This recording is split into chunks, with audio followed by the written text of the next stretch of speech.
send it back. So if you, this is how you say it, give it take. I'm the owner of Apollo IT Services. We are managed and cybersecurity IT provider. We have, let me see actually, did I put it down? Yeah, at least I did.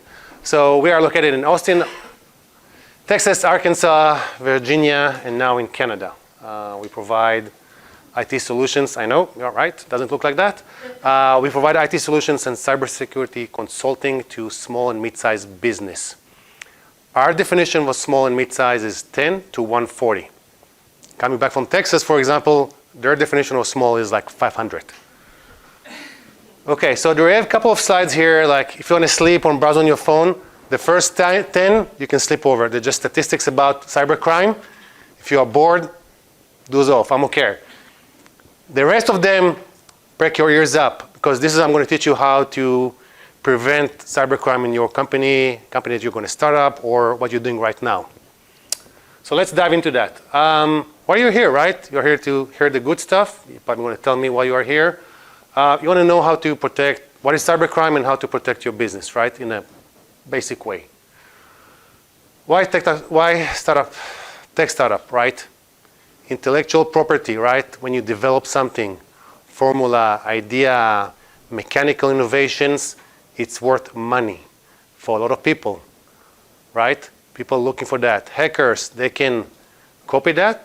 Chinese, for example, love to copy stuff. Or they can sell it in the black market, right? So it's worth a lot of money. You need to protect your asset. Never say, I don't have anything that they want. Everybody has something that somebody wants. Even if it's your kids' pictures on your computer, for example. It's something, right? Plus, you're in a company, you work with third-party vendors, you have their contacts, their information. It's valuable, it's worth money for other people. Just be aware of that.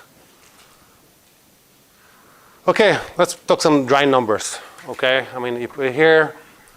So ransomware is probably the most common way of attack on platforms today. So ransomware is like, that's a malicious organization find a way into your company and run a malicious code on your systems. One of them, just you need one access to one computer or server, and then it starts to encrypt the files.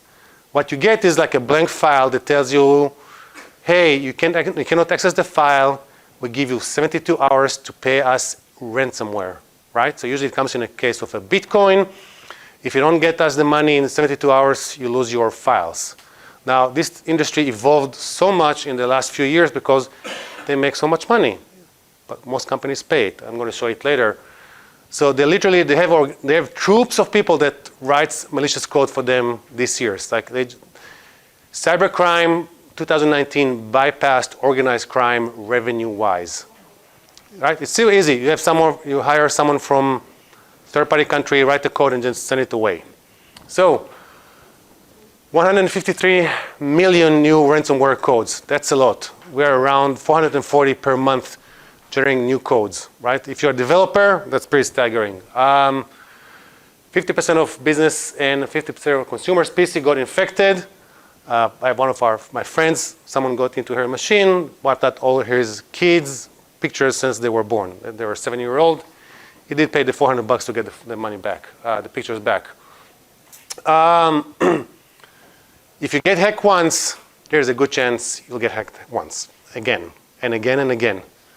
Okay, 86.2 of organizations say that been at least breached once. Think about it. That's 1 of 4 got hacked. Now, a lot of them you don't hear about it because they won't report it, and we'll talk about it later, but it's pretty staggering. Ransomware. 1 of 5 Americans will deal with ransomware attack. That's including kids, babies, whatever you call it. This is $623 million payout. Again, this is what was reported. For every one payout, there is probably like another 10 or 12 that did not report. Average ransomware payout is like almost 250,000 now. Median is like 150. So it's literally like a national sport these days. And companies will pay because they don't always have the backup or the resource how to fight that. This is where a lot of our clients shake their heads. It's like, oh, I have a backup, or I can be down for a little bit.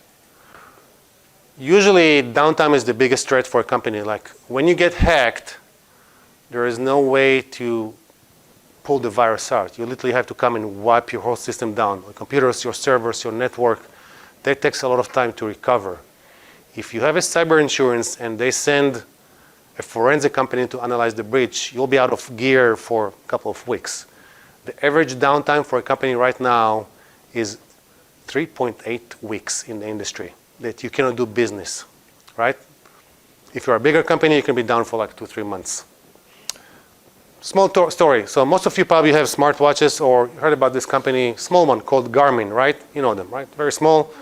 They make a lot of fishing gear, navigation, sport activity wear. So they got breached 2 years ago, and the system went down. What most people don't know is they're also the sole provider for flight maps for USA Aviation. So the FAA, by the rules, if you fly, you have to update your map every 24 hours. The system went down when the system got breached. The FAA told them, like, you need to bring the system up in 48 hours, I don't care how. They paid the $10 million ransomware payout to get the system up and running. Their sport division, if you ever noticed that, were down for like almost a month before they could bring it up. They had to pay the ransomware so to bring the map for the aviation system. So cost of downtime is right now 24 times the cost of the ransomware. Story from our insurance lady. One of our clients, 18-people company, got hacked by ransomware. They have a cyber insurance. They call the insurance, okay, we need some help. The insurance company send a forensic company. They literally walk into the office, grab their cell phones, iPad, laptops, desktop, and servers. Took them out for 2 weeks, left them with nothing. The owner had to go Best Buy, buy 3 laptops to keep the business afloat. After 2 weeks, they found that they came from an email. Most breaches come from emails. Brought all the gear back. The IT spent another 2 weeks to wipe out everything, start from scratch. With the insurance and everything, they almost lost $3 million in a month. For a small business, that can be detrimental. Not so fun fact, 67% of businesses that got breached go under 5 months after the first breach. Wow. Let's talk about confidence, right? People have backup, right? Everybody says, oh, I'm good, I have a backup. How good is your backup, right? Some of the ransomware today goes specifically after your backup. They have found a way to bypass your backup, give you this green checkbox like, oh, the backup is great, but if you don't test it, it's never good, right? You'll see from 2018, the companies that actually pay the ransomware went up. That's including bank, medical facilities. The more confident you are that you have the backup and you have the tools to recover, they also pay out the money. Because the downtime is detrimental for a business. If you can have your system down, and this is in most cases like the just time it takes to recover, companies will just pay the ransomware. We hear a lot of banks, especially in UK, they had attack in 2018 on their health system, took down the whole UK health system for a week. No surgeries, no nothing. Pretty much just like, most of them are running Windows 7, by the way, hospitals. Got breached one computer and just spread to the whole nation. 16,983 something computers got hacked. They were down for a week. Hospitals, no surgeries, no nothing. They had a medical emergency over there. They're like their equivalent of National Guard, had to protect hospitals. Absolutely crazy for a small ransomware. So now we hear a lot of banks that buy Bitcoin to be able to pay the ransomware in case they get breached or get attacked. Most breaches are not even found. It's probably like only 1 out of 5 get found. Most of them just sneak away through the back door. You never know about it until you lose something that you know. So the payout is pretty high, by the way. Phishing attacks. This is probably the front door, or the back door, how most of attacks get into the business, right? 83% of attacks on a business come from, we call it BEC, business email compromise.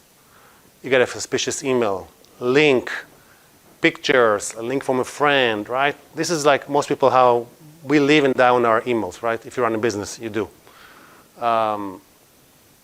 This is a lot of stuff comes from your emails, and I'm going to talk about it in a little bit. But look at the phishing numbers just went up, 241,000 increase comparing to, like almost more than doubled in 2019, for example. The number of attacks is going crazy all the time. It's the easiest way into a business. Let's talk about horses. This is a tale about a company in Houston. They buy and trade purebred horses for their clients. So, CEO, take a jet, fly to Dubai to buy a horse for one of his clients, $300,000. Get there, I mean, the whole deal is finalized. The buyer paid the $300,000 to the company, and the owner went over there. A few days later, the CFO get an email from the CEO. Here's the wire transaction. Please wire the money. The CFO came from the CEO, right? Wire the money. 2 days later, the CEO called the CFO. Where's the money? Someone breached their system. Here's the smart trick. They took the CEO email address and changed one letter, create another fake account the same way with just one letter change. Now, our autocomplete brain, like, oh, it looks the same, got the same information. They just wired $300,000. The money is gone. They got completely fished out of $300,000. So the company had to swallow the $300,000 for the client to buy the horse because they just got scammed.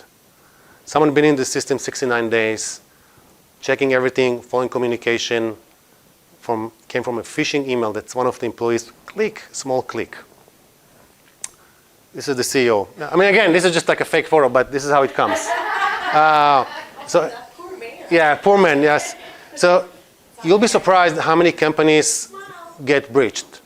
A lot of them, you hear the big ones, right? Oh, we have Colonial Pipeline, we have Garmin, we have this and this. You hear the big stories. Small ones will not tell you.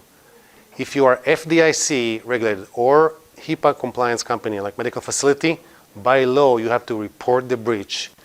You have to notify all your clients, and you need to provide them 2 years of identity theft protections.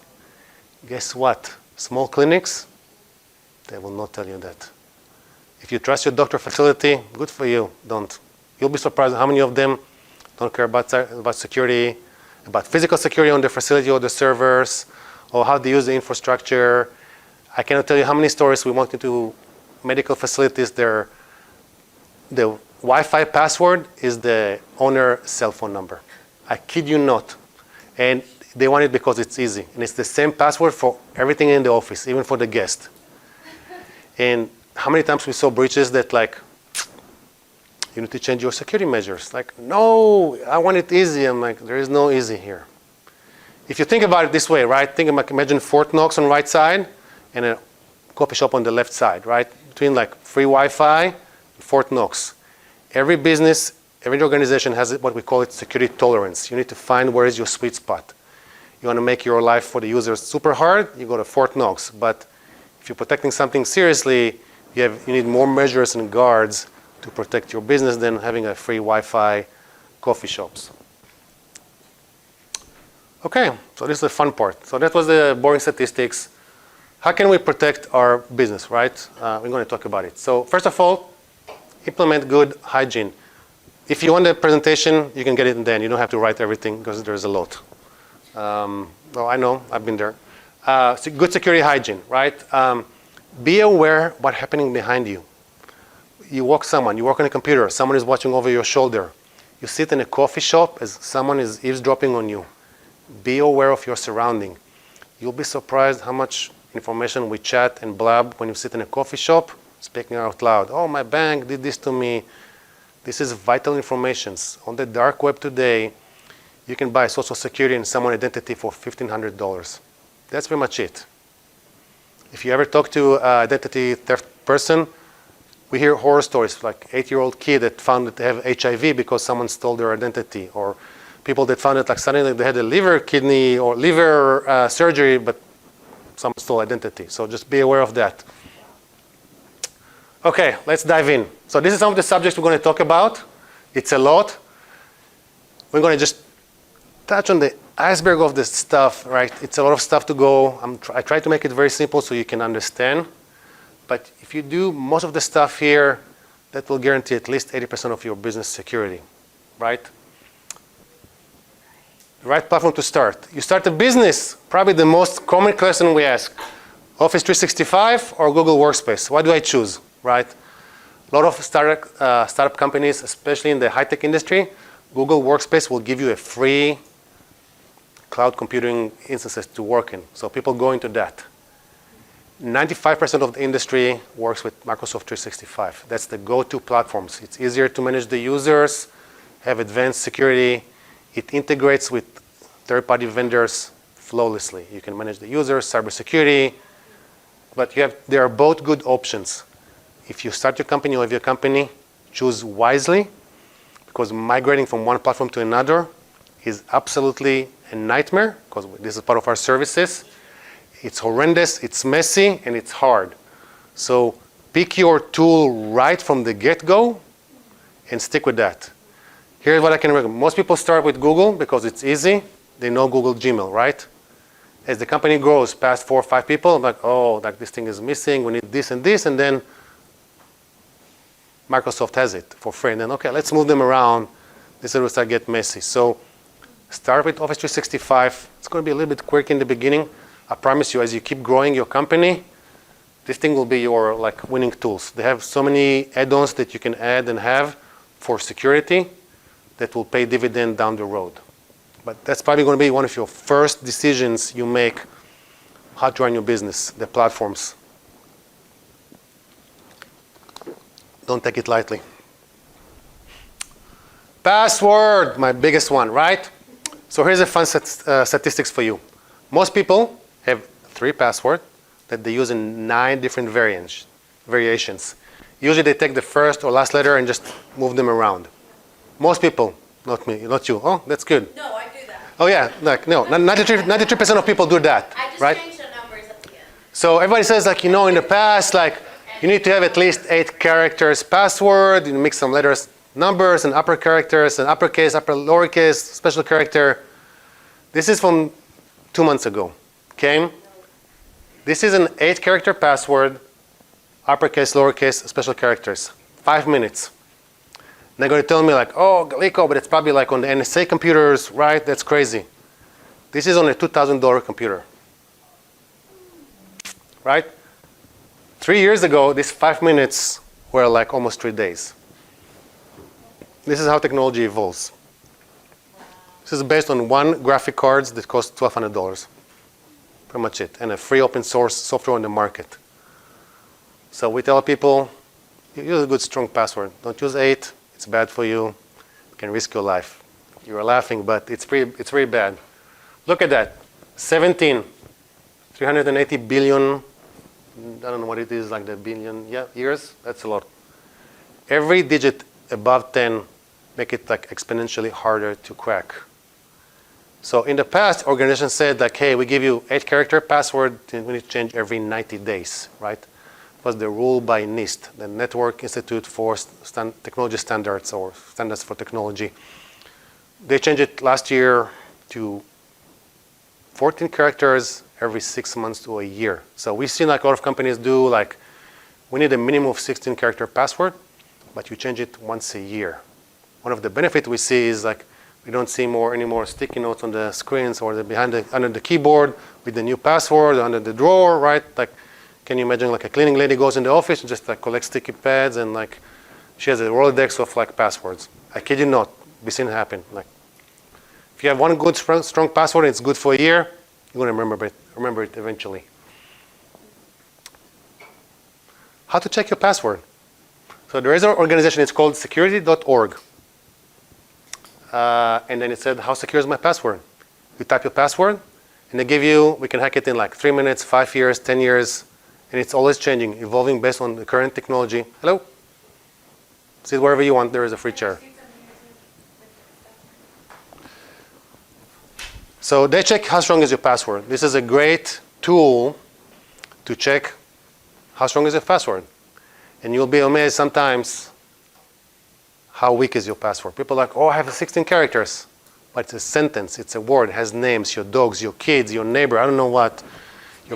Your different author, your favorite author, and it's hackable in like 5 seconds.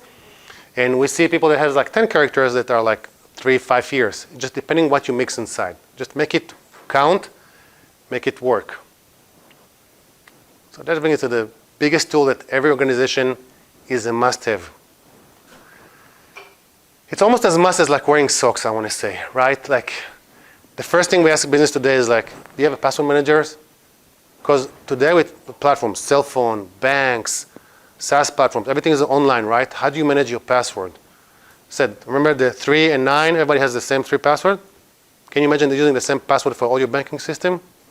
If your bank get breached or your system got breached, you lose it, right? Password manager is going to be literally your lifesaver in this case, and I kid you not. Password manager, like the program? The program. So it's called like, there is a bunch of them, so they will generate. So password manager works like you create one strong password to open the vault, like think like a bank vault. You open the vault, and then this is the key to the kingdom. Like it stores all your password. But the system will keep generating crazy password for you. Like it doesn't make sense. Your goal is just to remember one password to open the vault, right? Yes, ma'am. So I don't think like all the apps and things are using Authenticator yet, are they? Say it again? You have to have a QR code to scan. Not necessarily. So you can generate passwords. Say you go to the bank and just put the login. If you have a password manager, the first time it will ask you if you want to keep it. You can say yes, and then you can go and change the password to something else. So that's the key if they ask. Yeah, so you can also have like the 2FA. We're going to talk about it in a little bit. That's the second level of protection that you can scan a QR code to have this like 30-second rotation code. But the goal of these platforms, and there is like, this is some of the companies. So like 1Password, Dashline, NordPass, Keeper, and LastPass. Just stay with them from now right now. They got 4 breaches in the last 2 years. We work with 1Password. That's what we recommend our clients. There isn't the way that 1Password stores your information on their cloud. They create the encryption key. You have half of it. They have the second half. Like this, even if their account gets breached, the hackers cannot access the file because they have only half the key. You hold half the other half, right? LastPass got hacked 4 times in the last 2 years because they got the hash key all together on the servers, and it's pretty bad. It used to be one of the best ones, but now they're in the bottom. It's pretty bothering, yes. So the nice thing about it, like you can design like, hey, I want this system to generate for me crazy password. Like, hey, I go to the bank, I want a 40-character password to my bank if the bank allow you that. They'll say they will, but they will not. Most of them will stop at 20, by the way.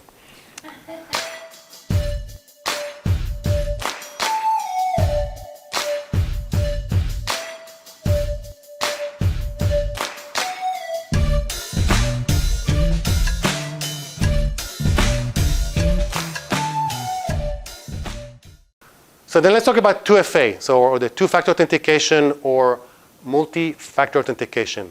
This is the QR code sometimes when you get that will give you like this like 6-digit that rotates every 30 seconds, right? The goal of this thing is like that when you log into an account, that's another step to verify that you are who you are, right? If someone steals your credentials and then try to log in, then you get a pop-up like, hey, someone's trying to access my account, like here's the PIN, and it's not you, you know something is happening. This is another thing of being aware. Like if your 2FA app pops up like, hey, like did you, like here's the new code and you didn't initiate that, you know something is happening. This is the moment to jump on your legs and start panicking, I want to say, right? So this is some 2FA apps. Most of them are like for cell phones, Microsoft Authenticator, Google Authenticator, Duo Mobile, this is for businesses, and OT. They're all free to charge except for Duo. To download from the iOS and the Apple Store, Google Store and the Apple Store. They're free to download. They work easy, and then just scan QR code. If you are using a password managers, most of them also will have the ability to read the QR code straight from the itself. So you'll have the password and the code in one password. It makes it very easy. Another huge benefit for password managers, most of them will have an app for Windows, Mac, iOS, and Android. So you can use your password anywhere you go. You don't have to think about anything. Like you can now open it with your, I think iPhones it's now like a face thingy, and Android is like a thumb. So whatever you use to unlock your phone, that's a good way to also use for biometrics. But The goal is like you need to remember just one password to open your vault. All the rest, let the system fill up and do crazy password. Like we try to tell our clients don't use anything less than 20 these days. If it's a vital account, banks, Microsoft 365 account, use 40. If the platform give you to use more than 20 or 30, a lot of platforms like, oh, there is no limit, and then you put 25, is like, oh, then it says in the little red, like, oh, we do only 20. So you'll be surprised. If a bank tell you like only 8, switch a bank, by the way. I kid you not, that's pretty wild. It will tell you a lot when you generate an account and password about the bank security, how seriously they take their security. A lot of banks will not offer you like 2FA, or they'll like, hey, you need to put your cell phone. So we're going to talk about cell phones because everybody's cell phone is like their whole life today. That's a huge door into breach into your company. Drive encryption. If you have a Mac or a PC or Windows, every Mac has it built in. You can encrypt your drive. In case someone steals your laptop, it's mainly good for laptops. You can do it on desktop also. They cannot access your system, right? It's at least protect your assets. Mac built in anything from 10.3, so it's like since 2008. Windows 10 Pro and above, right? So it doesn't valid for home.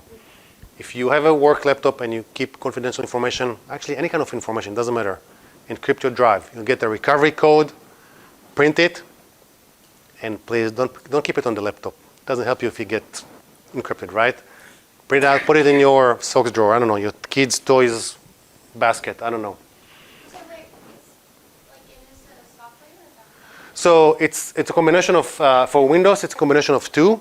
So you need to have Windows 10 Professional, and you need something that's called a TPM, or Trusted Platform Module. Every laptop has it since the last 8 years, so it's pretty much built into that. You just need to go to your drive and just implement the encryption, give it the recovery key, print it somewhere, and then let it run. And then you'll get this like tiny golden lock, or it'll be silver lock icon on the Windows, or on the Mac, it's called the File Vault under System Preference. Just enable the encryption. I can tell you, like, one of our clients used Mac, and someone stole their laptop from their car. The moment you have the encryption on the drive, they cannot access the data. Like this is higher than a bank level encryption. So, I mean, the only thing they have the option to do is just wipe the drive and sell the laptop in this case. But it's good to have protection. You never know what you're going to have on your laptop. It's going to be like financial documentation, a patent, PhD thesis. Big story that we had from someone. He has a whole thesis on his laptop, never backed it up. Someone stole his laptop, no encryption. He lost his 3 years of work. Yep, pretty devastating, I know. Admin account.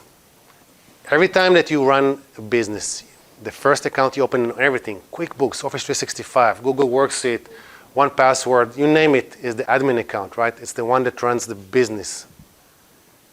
Your admin account password need to be something out of the bat out of hell. It needs to be something really strong.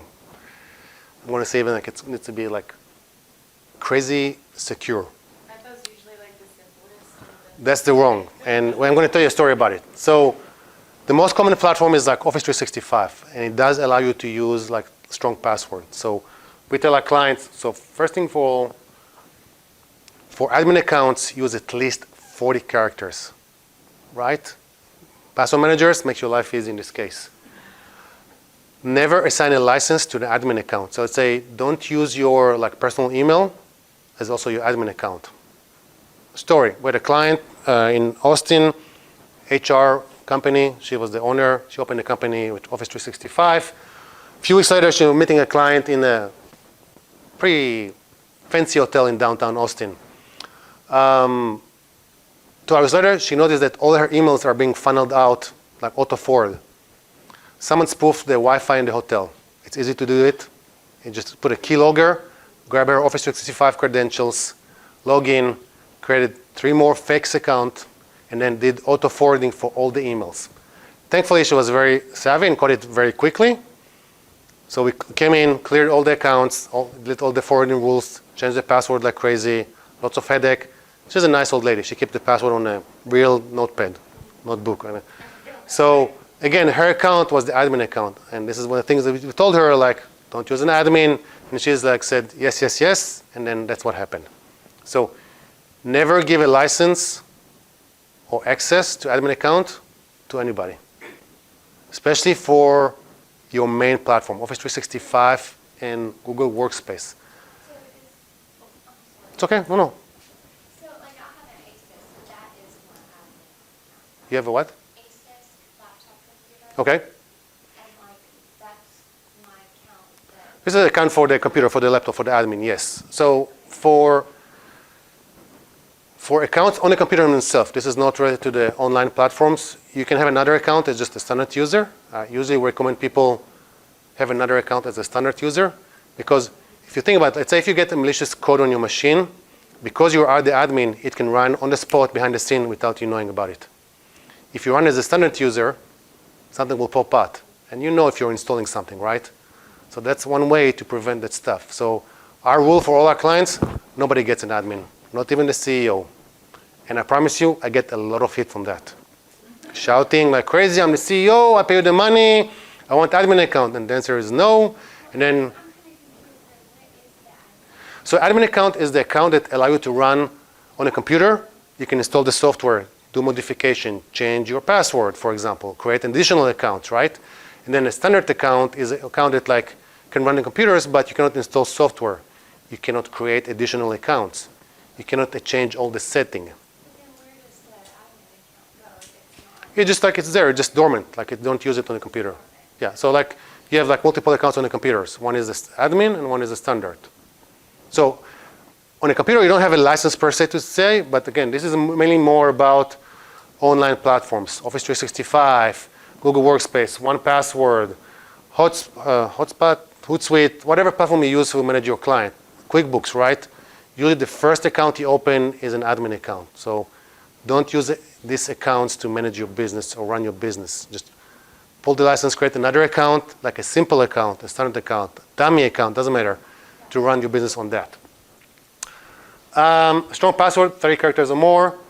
Absolutely use MFA, right? And try to limit the number of admin accounts for your organizations to 3 max. So here's an example. We had a meeting with our Microsoft Azure security specialist. So we asked him like, hey, you see the real life attacks on the platform, right? Tell us what you guys use. That was like 3 months ago. Said we ask all our engineers to have at least 20 character password and 2FA. So we asked him, okay, and what's the result? And his answer pretty much just blew everybody's socks away. That's how you say it, pull the socks out? Yep, socks away, give or take.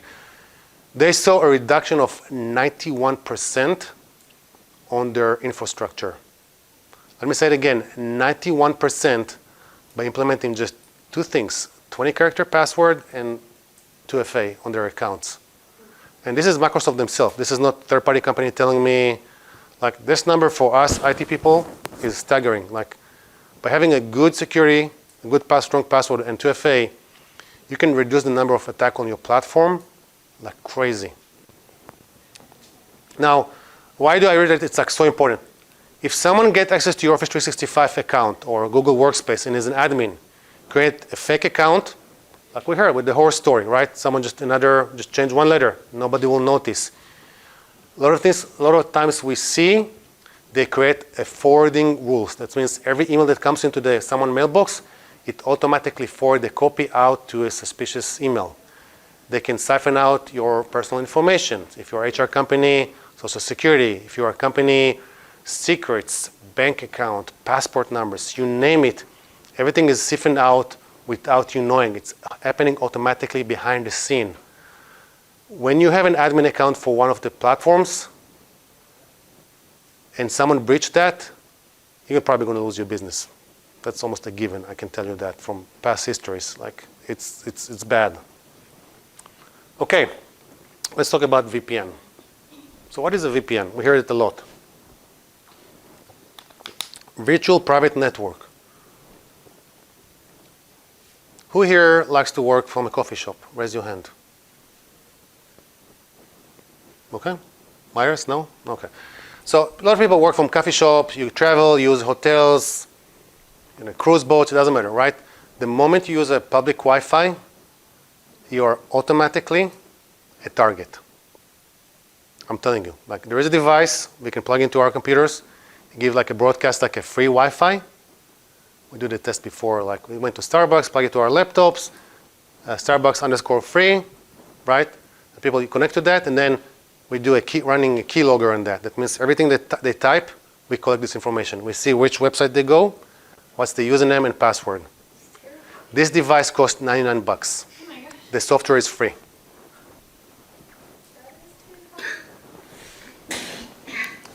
VPN is the only way you can protect yourself in a public network. It will encapsulate your data transfer, from where you were sitting to wherever you're surfing, and protect it with a shield around it. It's a service that you have to pay for, or instead, some companies will give it for free. Never use a free one, please. So, and I explain to you why. So use it whenever you are outside of the office. It doesn't matter. The moment you leave the office, you enable the VPN. Doesn't matter where you are. Even if it's a company you trust, you think you know, hey, who knows that if the Wi-Fi in Startup Junkie is secure? Maybe someone is listening. Exactly. You'll be surprised when people can push malicious code through Wi-Fi these days. It's crazy. So it does cost money for the good ones, right?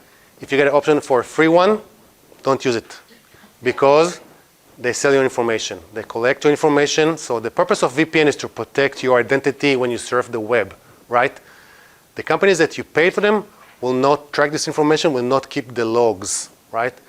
Companies that give it for free, they harvest your information and sell it like for pennies for the dollars, literally, kid you not. So, two companies that we recommend. One of them is NordVPN, and the other one is PIA, Private Internet Access. We have a link over there if you want later.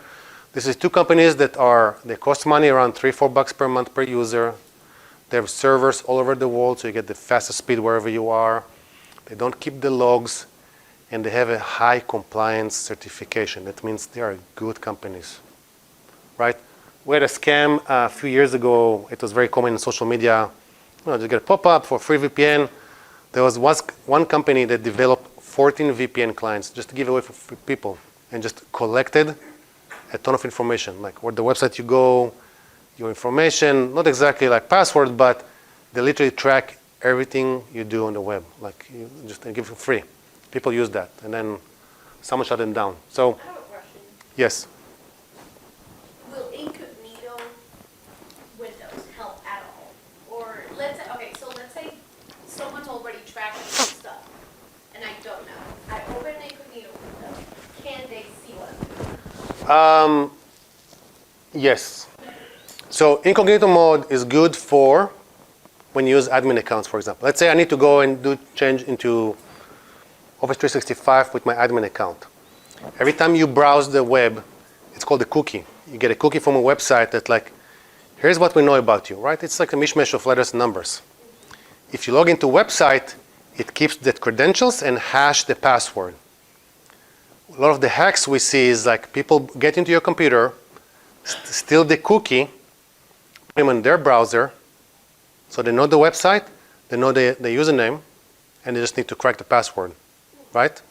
If it's an admin account and it's easy password, 5 minutes, they're into your organization. That's not even a 15 minutes work to hack your Office 365 account. So every time you need to access an admin account or an important account, use incognito mode or safe mode. You have it in every browser. Like you go to File, Private mode, incognito. Every browser calls it differently. It will open like a black screen. It says like use that. This website, this mode doesn't. The moment you close the window, the cookie is destroyed. It does not collect any of information. It doesn't store it on the machine. Every place you go stores it on the web browser. Incognito mode, the moment you close the window, the cookie is destroyed. So nobody can get this cookie. So if you work for us, for example, like when we need to access someone's account as an admin, we always use like a incognito mode. We close the session, the cookie is gone. Some of the pen testing that we're doing for our clients, penetration test, we can find these cookies and then we pull the information and show it to them and then let them like faint or pass out from this information. Yes, it does happen. I had a question. Yes. Sometimes, like, I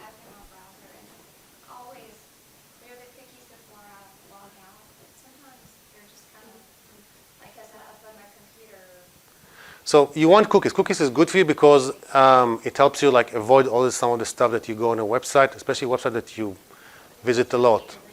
Yeah. So it doesn't mean if it's something like I keep my Facebook, for example, right? I use cookies. Like I don't want it to like a dark theme. I don't have the autoplay, for example. Everything writes down in the cookie. If you clear it, every time you come back, it's a white page, and the same goes for Google search. Like cookies is good for you for especially if you come to a website a lot, university site, the library, right? You just have your preference how you set up their menus, for example, like that. It's good. It is good to clear it once every month, for example, like on a normal browsing, right? It's just. You can do it like most of the browsers can set up to do like auto cleanup every time you close the browser. Then it just like makes you laugh really hard because then every time you go to a new website or the same website, the same thing again. So I just keep it. I just clear it manually like every 2 weeks in my case. How do you keep the hackers from getting? So again, depending what you want to do. Like if you have a website that you are vital for your business, you go into incognito mode. So it will open another window. It will be a black window. I can show you how it looks later. So it will just. Oh, I see. It just open like another window. Yeah. Okay. Just make a copy. Yep. Okay. Data sharing, right? We love to share data, right? USA, Wild Wild West. How do you share information? Let's talk about it for one moment. Who is here does not have Dropbox? Raise your hand. Does not. Does not. Oh, wow. You don't have Dropbox? You are unicorns. Okay, good for you. So I have an account. I just have never used it. Okay, that's good. So Dropbox was the first company to create the normal file sharing as we know it, right? And then Google Drive came up around that, and OneDrive. So how you share a company with your peers, with your associates, right? So if you use like for a company like Google Workspace or Office 365, you have OneDrive, Google Drive, or you have SharePoint, right? Be aware what the links you share with people, right? People just like, oh, let me just grab the link. Sometimes just grab the wrong folder and just share it, right? Let's say you share something from your Google Drive. This link is valid for eternity. Unless you put an expiration date on the link, someone can access this link all the time. And let's say if you don't put like, hey, this link's supposed only to go to this email, then if someone has a link, anybody can open this link, right? People are just like, oh, just create a link, sharing link. It's very easy to do, especially on cell phones. But if you don't limit the link or the people or the period or ask for a password, that's a huge breach. I can show you, I'll tell you where it's come into effect. So lots of ransomware like will come via email system, right? And then if you have a good system, sometimes it will catch the malicious code. So the hackers got smarter. What they do, they send people links to a valid accounts, like Office 365 accounts, Google Workspace account. So then you just go and click on the link like, hey, let's check this Excel or check this new program. So the link is valid. So the system will so the spam filters will let it go through. But then when you click on the link, you get injected with the malicious code. This is how they bypass their company systems. So just be aware when you share links, whatever it is, pictures, a recipe, something more confidential, assign an email for that and make sure there is an expiration date on that. Okay? Do not use Dropbox or Google Drive, personal accounts for business. They are not designed for business. Their security measures are very, very minimal. God knows how many you see companies, oh, no, I'm just using my Dropbox here. I'm like, is this a business Dropbox? No. Then why? People are moving patents, confidential information, formula for medicine. You'll be surprised by people share. They don't give a shit, pardon my language. Like, people are just not aware of that. That is how bad it is. You have a company SharePoint or a company Google Drive, use that because we enforce some security measures on that. So be aware what you share with people. So that leads to the other side, the least needed access. When you have employees in your companies, they need to do their job, right? Especially if you are a new company, a startup, usually the founder is like, okay, let me just give you access to everything. No. We see a lot of new companies like, oh, like I have 2, 3, 5, 6 employees. They have access to everything. HR, finance, payroll. Why do they need that? You give the least amount of access to an employee to do his job, nothing more than that. Internal espionage is a real thing. If you have someone access to all your files and they copy this out, it's your problem. Just give them the least amount of access to what they need to do for a job. Access to the platforms. They don't need an admin account for Intuit, for QuickBooks, or whatever it is. Definitely don't need an admin for Office 365, right? They have like CRM software, right? Just give them like a normal user or a viewer or whatever they need. Just make sure that you monitor your permissions for accounts. Just don't give, because it's easy, just I'm going to give admin to everybody. Okay? Networking and Wi-Fi. So, small router, right? Everybody here a router. If you're at home, your service provider, internet service provider, will give you a box. It's called a router, right? This is how it takes your internet from the outside and spread it into your home. Router does not provide any kind of security at home. Your home network is like a bordel. Everything will go through that. I know it sounds harsh, but it's not secure. People, since COVID, I'm like, oh, I'm going to work from home. People feel confident. Most attacks happens at home because there is literally no security on your internet at home. Just be aware of that, right? So if you work from home, use a VPN, for example, right? If you work for a company. Firewalls, this is like the big brother of the router. This is what company use. It usually has a more advanced security, spam filtering, malicious code, scanning, stuff like that. You have to pay for that. It costs money. It's usually subscription-based. Companies like SonicWall, Cisco, Fortinet, Palo Alto, Checkpoint, they make firewalls, right? If someone tells you like, oh, let me put a router, first red flag, right? Routers is for home users. They don't provide anything in this case. If you have an office, doesn't matter what you use. You have your employee Wi-Fi, okay, and then you have a guest Wi-Fi. Make your employee Wi-Fi a good, strong, secure password. And for crying out loud, do have guest Wi-Fi, right? You don't want the same Wi-Fi that everybody use for their employees to use for guests. One of the test company I work for, they did a pen testing over there. One of the guys came and used the same Wi-Fi to find a way into the server because it's the same, running on the same network. Guest network always need to be separate and isolated. Doesn't matter if you're a company of one person and you're doing like a meeting and you need a guest Wi-Fi, or you're a company of like 5,000. You always have to have a guest Wi-Fi that is separated and secure. And your corporate Wi-Fi, use a strong password, right?